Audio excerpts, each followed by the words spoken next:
Hola a todos, bienvenidos a un nuevo vídeo al canal de The Sixman, donde hoy empezamos la guía definitiva del draft 2026.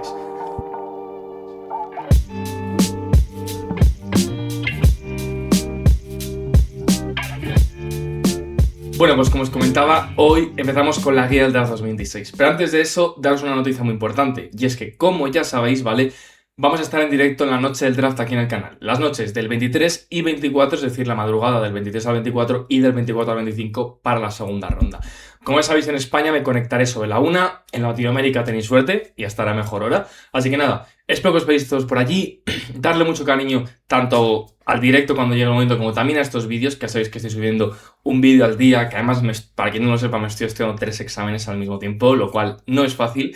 Y lo que os iba a decir, la guía de hoy es distinta a la del año pasado. ¿Por qué? Porque al final este año yo creo que le hemos dado un trato al draft aún más importante que el año pasado. Creo que muchos de vosotros ya conocéis a los jugadores. Entonces, para mí esta guía no solo va a servirle para los que no conozcan a los jugadores, conocerles y entender cómo juegan, sino también para que sepáis en qué rango pueden ir los jugadores y, sobre todo y más importante, qué impacto pueden tener en los distintos equipos a los que pueden ir dentro de ese rango, que creo que también es lo importante, ¿no? El plantearnos los distintos escenarios en los que pueden caer y cómo estos pueden aportar, ¿no?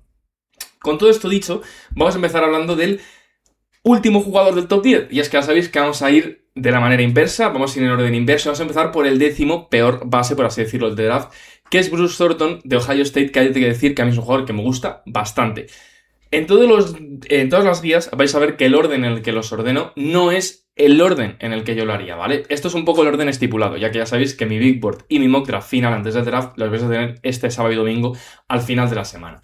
Entonces, Bruce Thornton es un bulldog, ¿vale? Para que lo entendáis, 1,83, 101 kilos, también tenéis ahí la envergadura que es de 1,96 m y el standing reach que es de 2,45 m, todo sacado del draft combine, ¿vale? Y es un jugador que, como veis, está proyectado entre más o menos el rango o el puesto 50.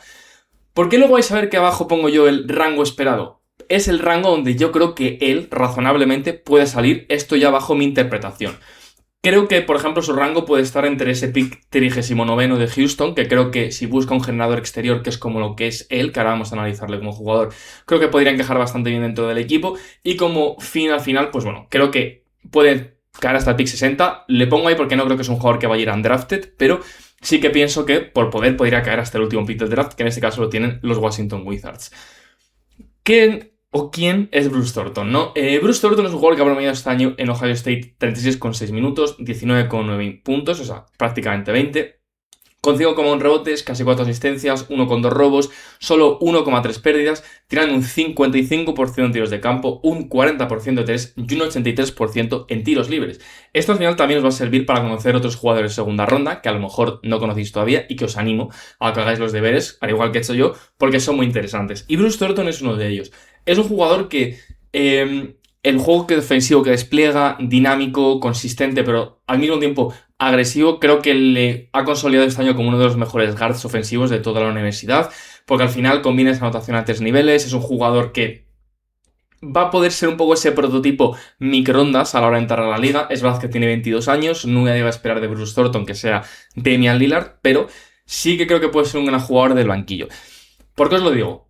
Como vais a ver en este draft y sobre todo en la segunda ronda, hay varios jugadores veteranos que son interesantes, pero no hay tantos de este corte tan ofensivo puro y tan de talento anotador como puede ser Bruce Thornton, que al final es un jugador muy pulido en ese aspecto, ¿no? ¿Cuáles son los puntos negativos? Un jugador de 1,83 m, que es verdad que es fuerte y que es agresivo físicamente, pero que no te va a poder a lo mejor jugar en el puesto del 2, sobre todo para un aspecto más defensivo, que es verdad que ha sido un buen jugador también sin balón, que eso hay que destacarlo, no es el típico ball hawk, no es el tipo de jugador que solo necesita el balón para poder producir, que es algo también destacable de él, juntado con ese 40% de 3 que lo hace letal desde el lanzamiento desde fuera del arco, ¿no? Entonces, creo que es un jugador muy interesante. Para equipos que están en segunda ronda, que pueden buscar un base a lo mejor más anotador, si los Nuggets en ese pick 49 no han seleccionado ellos, por ejemplo, a nadie en la primera ronda, que sea un Ibaka Okoro, un Chris Anderson, si quieren buscar como ese suplente revulsivo de Jamal Murray, podrían encontrarlo en Bruce Thornton. Si no, los Rockets también con el 53 creo que podrían encajar bastante bien. Si no, un equipo como Atlanta en el 57 también. Y si vamos un poquito más arriba, pues creo que algún equipo a lo mejor como Sacramento, Orlando en los 45-46 pueden buscar algo, y si no, ya sobre todo lo que os digo. Creo que en Houston en el 39, si está disponible, puede ser uno de los máximos candidatos a ir allí.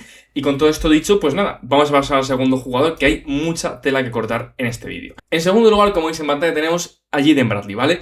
Jaden Bradley va a ser de Arizona, seguro que mucho más conocido por muchos de vosotros, ¿vale? Que a día de hoy está proyectado más o menos como el 41 dentro de los Big Boards y de los drafts, ¿vale? Y es un jugador también muy interesante. Ya sabéis que hace poco hice un vídeo un poco de jugadores un poco más infravalorados dentro del draft y puse a Jaden Bradley, ¿vale? ¿Por qué? Porque creo que es un jugador que sus números no son tan llamativos como los del resto, ¿vale? 30,6 minutos, 13,3 puntos, 3,4 rebotes, 4,4 asistencias, 1,4 robos, solo 1,7 pérdidas, que está muy bien, con un 46% en tiros de campo, un career high con 39% en 3 y un 81% en tiros libres. Las estadísticas, como veis, son buenas. Es un jugador que ha tenido una temporada muy sólida, sobre todo numéricamente, y ha estado en un equipo como Arizona, que como todos sabemos, junto a Michigan, han sido los dos mejores equipos de todo el país. Claro, ¿cuáles son cositas interesantes que para mí destacan de él? Para empezar, ese metro casi 90, con 93 kilos, que con una envergadura que a pesar de no ser muy grande, de metro 90, sí que le va a permitir, con ese físico corpulento que tiene, el poder estar de 2, no solo de 1. No como un 2-2 puro, pero sí como un 2 a lo mejor un poco undersized, como pueden ser jugadores como Cason Wallace, que también te va a poder ser agresivo en defensa. ¿Por qué lo digo? Jaden Bradley es un jugador que, como veis, no es un gran anotador, no es un Bruce Thornton de la vida, ¿vale? Pero sí que tiene una cosa buena, y es un ganador, ¿vale? Es un jugador que te ayuda a ganar, es ese jugador que hace esas pequeñas cosas que te hacen mejor, y muchos equipos creo que van a saber valorar eso. También hay que ser conscientes que no es un playmaker puro, es decir, tú no estás cogiendo un base organizador que te va a llevar el equipo. Entonces, sí que ese es un punto un poco negativo de él. No es que no lo pueda hacer, que sí lo puedo hacer, pero no es ese jugador que te vaya a asumir esa responsabilidad pura, ¿no? Entonces, por eso digo que como un combo guard al lado de otra especie de combo guard, ¿no? Eso es cuando a veces hay este dúo de combo guards en pista, donde hay uno que es más anotador y otro más de este perfil, que te pasa bien, que toma buenas decisiones, que te ayuda un poco en los rebotes, que hace esas tareas sucias en defensa. Creo que ese puede ser su papel a lo largo de su carrera en NBA. Claro, el pensar si eso puede ser de titular o puede ser más de un rol de séptimo o octavo hombre es otra cuestión. Pero creo que como un jugador que vaya a contribuir a un equipo, además por lo que se ve es un jugador que tiene una buena actitud, que puede encajar en un vestuario, yo creo que son cosas a valorar. Y yo le he puesto un rango más o menos entre el 35 y el 47. Creo que es algo razonable, creo que va a ir más alto que un base que vamos a ver ahora después de él. Y al final creo que equipos, por ejemplo, como San Antonio, que pueden buscar un base más para fondo de armario puede estar bien, si no equipos a lo mejor también como los Clippers, como los propios Rockets que lo acabamos de comentar, si no equipos también como Miami creo que podrían encajar bastante bien con su cultura, y al final le he puesto un poco de límite el 47 porque es que me extrañaría bastante que si los Suns lo tienen disponible en ese pick 47 lo dejen pasar, pero bueno, eso ya es cosa mía. Entonces, vamos a pasar con Braden Smith, que es el jugador que estaba comentando, ¿vale? Y que es un poco ese perfil distinto a Jaden Bradley o Bruce Thornton, que es un playmaker puro, ¿vale? De hecho, creo que ha sido el máximo asistente de toda su conferencia, al haber terminado ya sus 4 años de carrera universitaria. Y la verdad que en Purdue ha sido un base que ha ido evolucionando con los años, pero que sobre todo este año ha terminado de consolidarse como ese gran playmaker, pero que de vez en cuando también te puede llevar un poco el peso de la anotación de un partido, que es verdad que eso hay que ser conscientes de que la NBA no lo va a hacer, pero que tiene claras red flags, ¿vale? Y por eso para mí va a acabar estando más bajo, y de ahí que veis que el rango, por ejemplo, para mí es más bajo que el de Jaden Bradley. ¿Por qué lo digo? Braden Smith es un jugador que mide 1,78 m, ¿vale? Y pesa 76 kilos. Es verdad que tiene una envergadura más larga que la de, por ejemplo, Jaden Bradley con 1,91 m, pero solo tiene un standing reach al final de un 2,38, que es bastante bajo para ser NBA. También un base veterano de 22 años, pero lo que os digo, yo le he puesto un rango entre el 33 y el 50, pero para que me entendáis, creo que es importante destacar el hecho de cuál es su estilo de juego, ¿no? Jugador que ha promediado en casi 75 minutos de juego 14,3 puntos, casi 9 asistencias, 2 robos, 3 pérdidas, o sea, un turnover ratio de casi un 3-1, que está muy muy bien, con un 36% de 3, un 83% en tiros libres y un 44% en tiros de campo. A ver, Braden Smith es un muy buen jugador, ¿vale?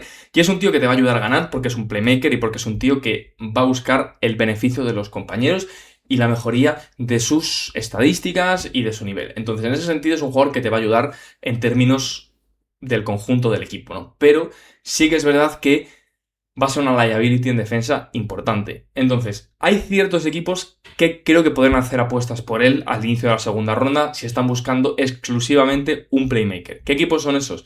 Equipos como, por ejemplo, a mi gusto, Brooklyn o Sacramento, que están al 33 y en el 34, si no les encaja ningún proyecto que haya disponible ahí, y son equipos que sí que les hace falta a lo mejor algún base que En Brooklyn hay bases talentosos, pero hacen falta bases que sepan de verdad jugar al baloncesto y que puedan enseñar esas bases. Aunque él sea un rookie, realmente es un tío veterano que lleva ya unas cuantas temporaditas en la NCAA. Entonces, creo que equipos como esos, como Sacramento, que a lo mejor no sea su apuesta, pero su apuesta ya ha estado en el pick 7, ¿no? Entonces, es un poco más ese jugador de acompañamiento, o los Spurs, un poco similar a lo que os he comentado con Jaden Bradley.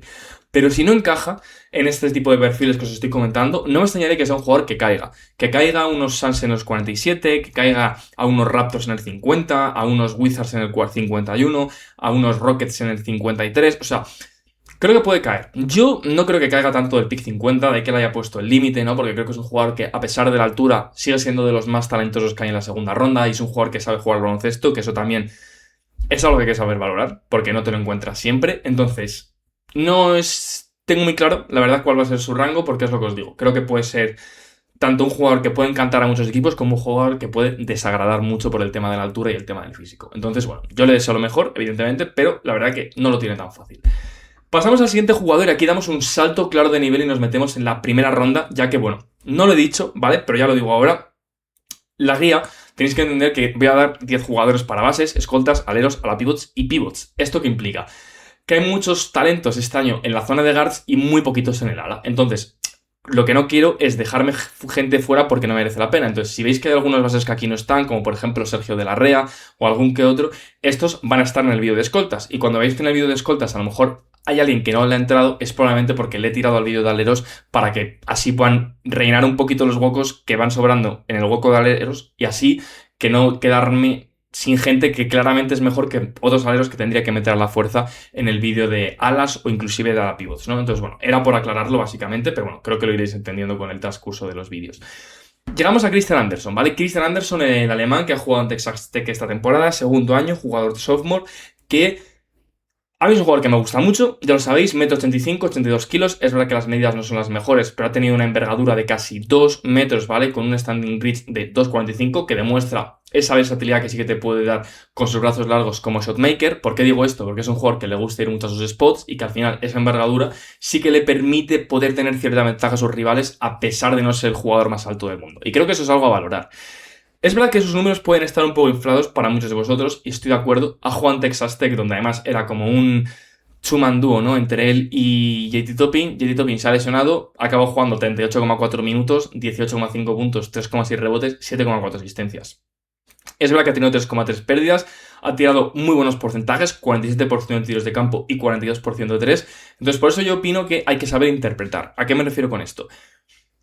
Christian Anderson ha sido un jugador con un usage muy alto, ¿vale? Nunca va a tener un usage de este nivel dentro de la NBA, ya hay que ser consciente de ello. Pero, al mismo tiempo, igual que eso es un punto flojo, también tiene un punto bueno. Es decir, con todo el usage que ha tenido y con lo que se han centrado las defensas en él, el hecho de que haya podido tirar un 47% de tiros de campo y un 42% de tiros de 3 demuestra lo bueno que es como shotmaker y lo bueno y talentoso que es para llegar a sus spots y no tener que tirar tiros difíciles. O sea, es decir, la toma de decisiones para mí sale muy beneficiada de esto, pero es verdad que también hay que ser consciente que los números que ha tenido están inflados por el usage. Entonces, por eso os digo que creo que hay que saber interpretar a los jugadores y sus estadísticas. El rango para mí puede variar y creo que su aportabilidad en la liga puede ser principalmente desde un inicio como un gran sexto hombre anotador, un poco un Peyton Pritchard, Anthony Simons, Colin Sexton, como lo queráis ver, ¿vale? No se parecen a Colin Sexton, pero me refiero a ese tipo de perfiles, ¿no? Yo le he puesto que creo que como su punto más alto dentro del draft va a ser el pick 16 para mí, porque creo que los Grizzlies se está rumoreando bastante, que esos Grizzlies en el 16, los Raptors en el 19 podrían estar bastante interesados en él. Y no me disgustaría, me encantaría, de hecho, es un jugador que creo que ha estado muy infravalorado toda la temporada. Yo siempre he comentado que a mí, en cómputo global, creo que tiene más potencial que Bennett Sterz. A lo mejor a día de hoy Bennett Sterz es una realidad más grande, pero bueno, ahí depende de lo que quiera valorar cada equipo. Pero creo que jugadores que sepan jugar el 2x2 en este draft, no hay ninguno igual de bueno que Christian Anderson. A lo mejor Darius Akaf, pero ya está. Es probablemente el segundo mejor jugador de 2x2 de todo el draft. Y al final es que es muy talentoso. Entonces, creo que si tú quieres darle un poco las riendas de tu equipo, tanto como a titular como para llevar la segunda unidad ya desde la temporada que viene, creo que vas a darte un gran rendimiento. Entonces, Como mucho le veo cayendo a lo mejor al pick 28 a Minnesota. Si Minnesota no le coge con el 28 buscando un base y sabiendo que ahí si no está Christian Anderson es porque los Sergios, Bennett Sterz y todos estos ya se han ido, me extrañaría bastante que caiga. Al final hay muchos jugadores que está bastante claro quiénes van a ir en primera ronda y quiénes van a ir en segunda. Otra cosa es que los que están en primera a lo mejor no decimos sextos o 28º como Christian, pero lo que está claro es que es un tío muy bueno, con mucho talento y que puede dar bastantes sorpresas. Yo creo que puede dar a muchos equipos cuando entra a la liga y que a lo mejor acabe siendo un poquito el robo del draft. Pasamos a hablar de Ebuka Okori, ¿vale? Ebuka Okori yo creo que está siendo, diría yo, la sensación un poco del draft, por así decirlo, porque creo que no mucha gente se lo esperaba y es un jugador un poco engañoso, ¿vale? En esto también yo quiero ser sincero con vosotros. ¿Por qué digo esto?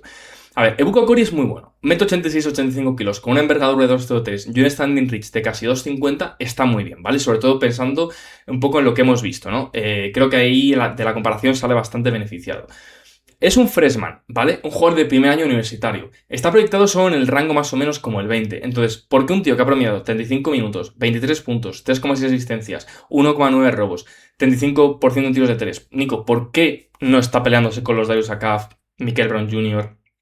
A ver, Ebuka Okori ha sido un jugador con unos números fantásticos, ¿vale? Ha sido un jugador que ha tenido una producción increíble en Stanford y que ha sido un jugador muy protagonista. Pero también hay que ser consciente que ha estado en un equipo que no ha sido tan potente, ha estado en un equipo que ha dependido mucho de él para sacar generación ofensiva y que él, a pesar de que es verdad que ha más o menos dado un buen reparto de juego con esas 3,6 asistencias, es un jugador un poco, no visión túnel, porque eso era un poco lo que era Tondo y Yesofu, y de ahí que estuviese cayendo tanto en el draft, pero sí que es un jugador a veces un poco unidimensional. Yo por eso también siempre he dicho que es un poco este perfil Christian Anderson, ¿no? Bruce Thornton, son perfiles más anotadores, más individualistas, que creo que van a poder generar bastante ofensiva. Sí que es verdad que Ebuka Okori yo creo que tiene un techo alto como jugador, pero tiene a lo mejor puntos flojos que a mí tampoco me terminan de convencer. Uno de ellos es la mecánica. Es verdad que la mecánica la están entrando los tiros y es un jugador que también penetrando es un peligro y es uno de sus mayores puntos fuertes, pero es verdad que a mí es una mecánica que creo que me parece o se me hace un poco lenta y creo que va a tener que reformular un poco si quiere que sobre todo pueda tener éxito a nivel NBA. Es mi opinión, ¿vale? Pero al mismo tiempo que digo esto es lo que os digo. Pocos jugadores hay penetrando a canasta más abusadores, ¿no? Que es como Ebuka Okori, que a lo mejor el único es Lavon Philon, que ahora hablaremos de él.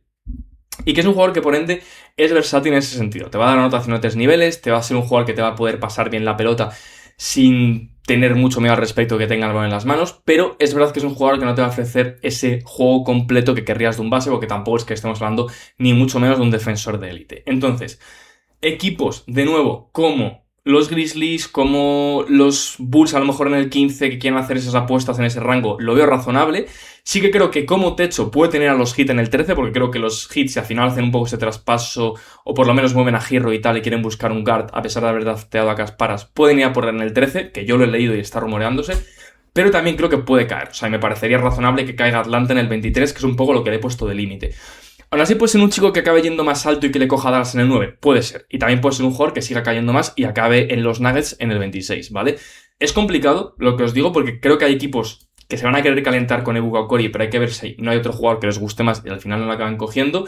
Y a lo mejor hay muchos equipos que no están nada convencidos con Ebuka y acaba cayendo, ¿no? Entonces es un jugador complicado. Creo que es uno de los que más, un rango que más amplio vamos a ver de toda la guía en general, sobre todo los de primera ronda, pero porque es lo que os digo, muy talentoso, ha puesto muy buenos números y creo que tiene mucho potencial como jugador, pero al mismo tiempo hay que ser conscientes de que no todos son los números y que también hay que ver un poquito, ¿no?, al jugador en general. Vale, vamos a pasar entonces ahora a hablar de Bennett Sterz, ¿vale? Bennett Sterz es un jugador muy especial, pero muy difícil a mi gusto de predecir qué va a pasar con él. ¿A qué me refiero con esto, vale?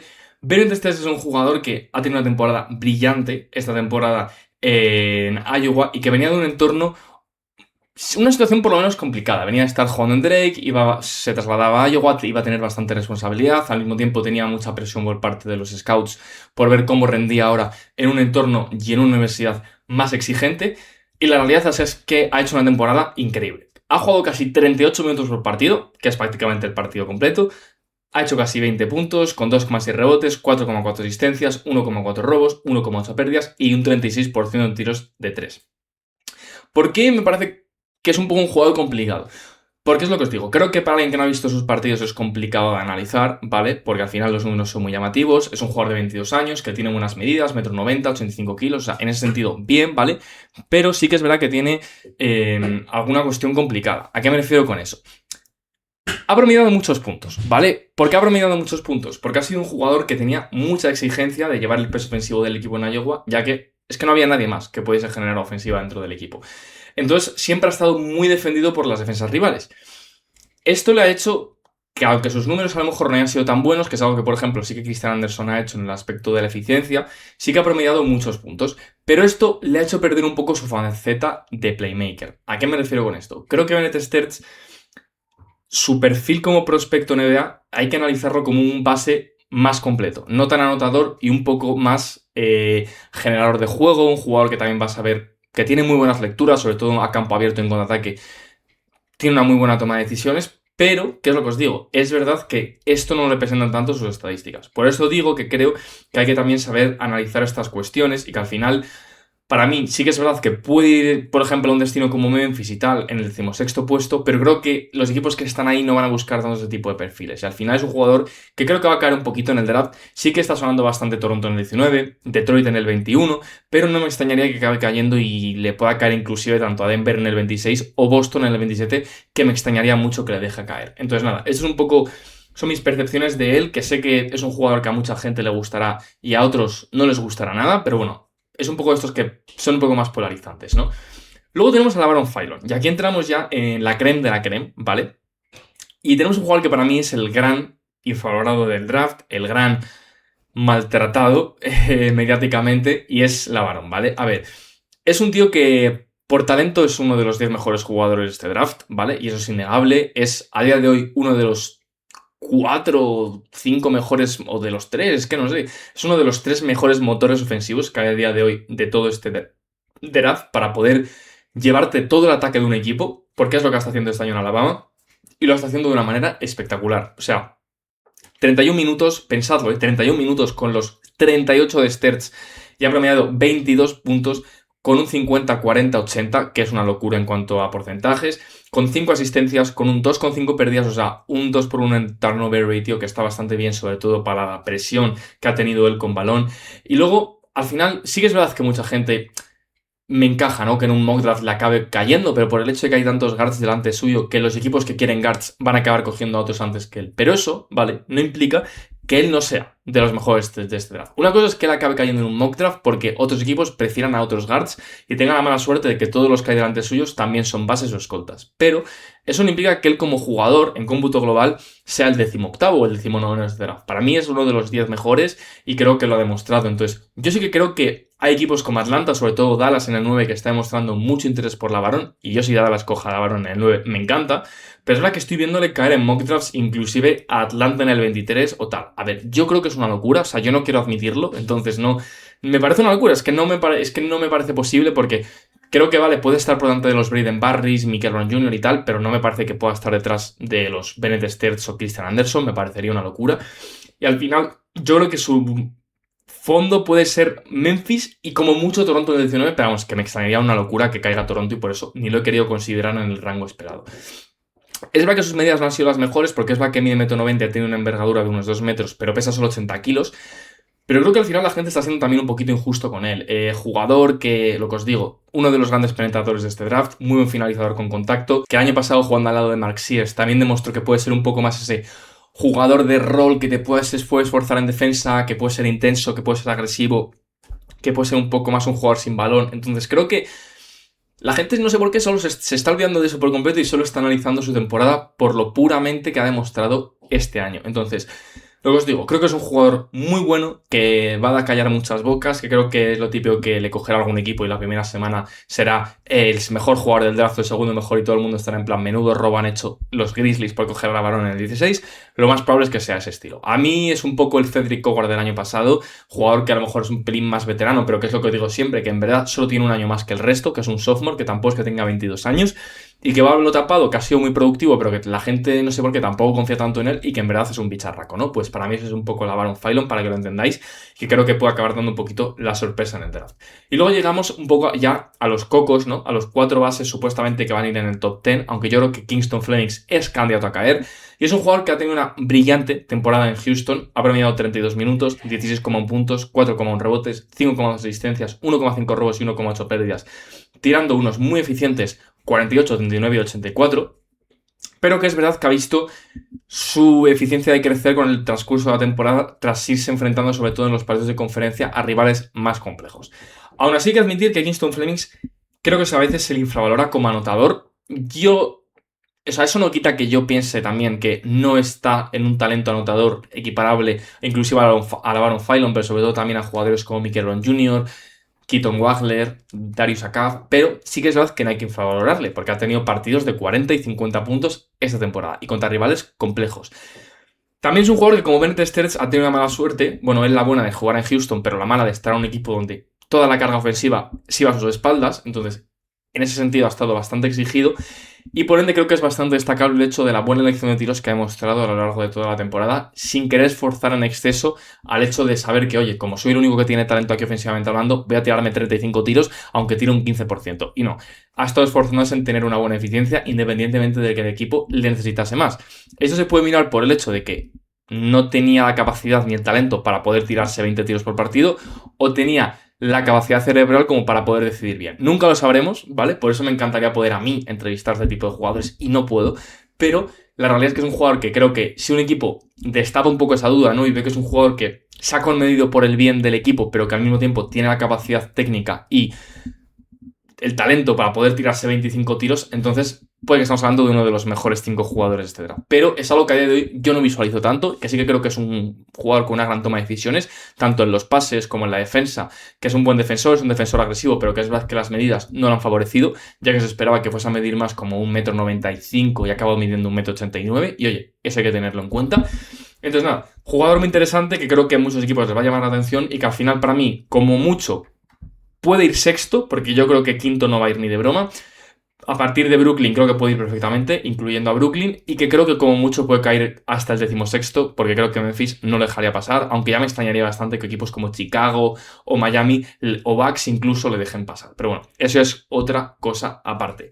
Todo esto dicho, vamos a pasar a los dos más grandes, ¿vale? Y en este caso tenemos a Michael Brown Jr., que a día de hoy está proyectado como sexto mejor jugador de este draft, por delante de Keaton Wagler, que le veremos en el vídeo de escoltas, ¿vale? Y que es un jugador que para mí se va a mover en el rango entre el quinto puesto de los Clippers, pero que es un jugador que tiene posibilidades de caer, y que yo creo que Miami con el 13 sí que no dejaría caer ya ni de coña. ¿Por qué digo que puede caer? Michael Brown Jr. ha tenido problemas de lesiones durante toda la temporada, y ha sido realmente lo que le ha lastrado de no solo haber podido jugar más, sino de haber podido tener mejores números. ¿Cuál ha sido su mayor problema? El tema de las lesiones de espalda. Os recuerdo que, obviamente, no es lo mismo que Michael Porter Jr., pero ya hemos visto jugadores en el pasado que por ciertos problemas de lesiones que hay equipos que les preocupen, acaben cayendo injustamente. ¿Puede ser su mismo caso? No creo, ¿vale? Pero lo he querido tener en cuenta para que lo sepáis, porque yo, por ejemplo, he escuchado públicamente a Dallas decir que lo que ellos van a priorizar número 1 en el draft va a ser la salud, y eso me está haciendo pensar que a lo mejor si tienen a Michael Brown Jr. disponible y con Braden Parrish, van a preferir coger a Braden Parrish porque otra cosa no, pero este tío puede acabar teniendo problemas de salud a largo plazo. Él también en entrevistas ha dicho que ya está bien al 100% y que no tiene ningún problema y que no es algo que vaya a arrastrar. Pero claro, entiendo que eso también lo dice un poco de cara a la media y de cara al público, ¿no? Entonces, es algo a tener en cuenta. Repito, ojalá poder estar dentro de un equipo para poder saber todas estas cosas. AKJ no, pero en plan, sorpresa no lo sé, ¿no? Entonces, es una pena. Pero como jugador en sí, ¿vale? Creo que es un jugador que ha hecho una temporada muy especial. En Louisville, ¿vale? 29 minutos, 18 puntos, 3,3 rebotes, 4,7 asistencias, 1,2 robos, 3,1 tapones. Ha tirado unos porcentajes engañosos, que es algo que ya he explicado y que voy a explicar brevemente, pero básicamente hay que entender primero una cosa. En Louisville se jugaba el rollo Matsula Ball, ¿vale? Era eso, tirar triples sin discreción, ¿vale? Por eso Ryan Conwell se ha tirado no sé cuántos triples, Michael Brown Jr. se ha estado tirando no sé cuántos triples, y un equipo que tiraba un exceso de triples. Esto le ha venido bien, porque él públicamente también ha dicho que esta temporada la quería utilizar también para desarrollar y mejorar su lanzamiento de tres. Por eso yo le he comparado mucho con el Wemby de segundo año que vimos la temporada pasada, donde era evidente que forzaba lanzamientos para hacer repeticiones y repeticiones y repeticiones en partidos para mejorar su tiro. él le ha venido bien porque no lo quería, ya no hace que lo hiciese él porque él quisiese, es que además se lo pedía el entrenador. Entonces le ha venido como anillo al dedo. ¿Eso le ha venido mal? Sí, porque demostraba una falta un poco de elección de tiros. O sea, claramente estaba teniendo una mala selección de tiros y eso era evidente. Pero luego, al haber visto un poco también el tema final de temporada, cuando ha vuelto de la lesión, cómo ha reconducido un poco esa selección de tiros para conseguir una mejor productividad y unos mejores números y sobre todo ser más importante y más productivo para el equipo, creo que también ha demostrado que estaba claro que era más por ese tema de el desarrollo personal que el talento propio que tiene Michael Brown Jr., que es apabullante, porque es un jugador de 1,92 m, 86 kilos, que ha jugado muy bien sin balón, que creo que es algo también destacable, ha jugado bien con balón evidentemente, pone mucha presión sobre el aro, tiene una buena capacidad de gestión del contacto físico, entonces es un gran jugador en todos esos aspectos. Con todo esto dicho, ¿qué nos queda? Pues nos queda un jugador brillante, a mi gusto, un jugador que creo que va a dar gratas sorpresas. A mí es un jugador que me gusta mucho y en el que confío y que creo que hay que darle más apoyo al que se le está dando, sobre todo también en tema de marketing. Sí que es verdad que veo que hay muchos equipos y muchos en general scouters o escritores por ahí de periodismo que creo que están bastante interesados, por lo menos por lo que transmiten desde Estados Unidos, pero sí que es verdad que también he leído en varios equipos que dudan de alguna de sus habilidades o del desarrollo de su tiro, si de verdad va a poder ser confiable, si se va a poder desarrollar físicamente para poder trasladar esa comodidad en el contacto físico a una realidad tangible donde pueda ser eficiente, rollo un estilo de Dylan Harper, que a mí es un jugador al que se me asemeja bastante. Y yo creo que es un jugador, lo que os digo, muy potente, que creo que perfectamente puede ir en el top 5 y puede ir quinto a los Clippers, pero que por algunas circunstancias puede acabar cayendo bastante en el draft. Y pasamos a la joya de la corona, pasamos a mi protegido y pasamos a Darius Akaf. A ver, Darius ha sido una sensación. Para empezar, quiero hablar de sus medidas, y es que en el Draft Combine cayó la boca a todo el mundo, que es algo que llevo diciendo yo desde que empezó la temporada y que quien me sigue sabe perfectamente, y es que siempre han sido muy críticos por su altura, la altura, la altura, la altura. Voy a deciros dos datos, ¿vale? Dos datos que creo que con esto se va a callar ya la conversación, y es uno, 1,89 m, 84 kilos, con 1,99 de envergadura y 2,50 de standing reach. Lo mínimo es, se equipara ya con jugadores como Kingston Flemings o con otros jugadores que hemos visto y está solo, por ejemplo, a 3 centímetros de jugadores como Michael Brown Jr., que acabamos de comentarle y que es gente, hay gente que le considera que es un guard alto, pues de 3 centímetros no pasamos de hablar de alguien alto a alguien bajo. Y segundo, para quien le critica en defensa, que sepa que Darius Akaf ha promediado los mismos tapones que AJ Daivansa. Entonces, para los que luego me digan que es que AJ Daivansa es una potencia sobrenatural salida de no sé dónde y que es un animal, estamos de acuerdo. Pero entonces, que ese tío que solo te promedia 0,3 tapones, luego no me digas que es un buen defensor, que sí, que sé que los tapones no es lo único en defensa, ya sabéis que soy el primero que lo piensa, pero que vamos a ver, vamos a poner las cosas sobre la mesa, ¿no? Entonces, Darius Akaf, jugador especial no. Lo siguiente, estamos hablando de un tío que ha jugado 35 minutos este año en Arkansas, 23,5 puntos, 6,4 asistencias, 2,2 pérdidas, 0,8 robos, tirando un 48 tiros de campo, 44 en tiros de 3 y un 81 en tiros libres. Yo lo que Darius Akaf, su suelo es que vaya a Dallas en el 9, su techo, inclusive me encantaría deciros más arriba, pero evidentemente no es posible, así que creo que su techo es ir quinto. Y me parece un jugadorazo. Creo que es un jugón, así, o sea, es que no lo puedo decir más claro. Es un jugador que con Keaton Wagler, pienso lo mismo, ya sabéis que son mis dos guards favoritos, pero es que tienen una cosa que al final es que tienen esa sonrisa, ¿no?, innata que tienen las estrellas, tienen ese aura, ¿no?, como se dice ahora, ese carisma de saber que son muy buenos y aún así demostrarlo, ¿no? Y el hecho de haberse echado el equipo a la espalda, de haber tenido tus mejores partidos en el March Madness, en el juego de conferencia, de haber ido creciendo con la temporada, de haber ido asumiendo un rol de una gran responsabilidad en Arkansas, de ser lo bueno que eres, tanto en el 2 para 2, tanto para buscar a tus compañeros en las continuaciones del pick and roll, metiendo tiros de 2, metiendo tiros de 3, utilizando el cuerpo, porque sí, a pesar de ser pequeño, es un chaval muy fuerte, que utiliza muy bien el cuerpo y que hace muy bien ese típico push-off, ¿no?, que hace un poco Jalen Brunson, Shea, y lo domina muy bien, ¿no?, en la media distancia. Entonces, con todo esto dicho, criticarle y decirle que no merece ser el top 5 o el top 6 de este draft porque va a ser una liability en defensa, me parece injusto. Porque además de lo que os digo, de que puede utilizar bien el cuerpo y tal, no es un jugador que sea pasivo en defensa. Una cosa es que, lo que os digo, a la gente le preocupen las métricas defensivas. Evidentemente te tienen que preocupar. A Jalen Brunson también nos preocupaban las métricas defensivas y los Knicks acaban de ganar un campeonato con él al mando. Entonces, Lo que digo, creo que, al igual que creo que hay mucho marketing también a favor suyo, creo que también hay mucho marketing en contra. Creo que hay que poner los puntos sobre las IES y ser conscientes de que Darius Akaz está probablemente más cerca de Caleb Wilson y Cameron Boozer que de lo que están el resto de guards de él. Y eso para mí es una realidad. Así que nada, si os ha gustado este primer vídeo de la guía del draft, darle un like, suscribiros a las cositas, que ya sabéis que me ayudáis un montón. Y nada, que nos vemos en el próximo vídeo de The Six One. Un abrazo.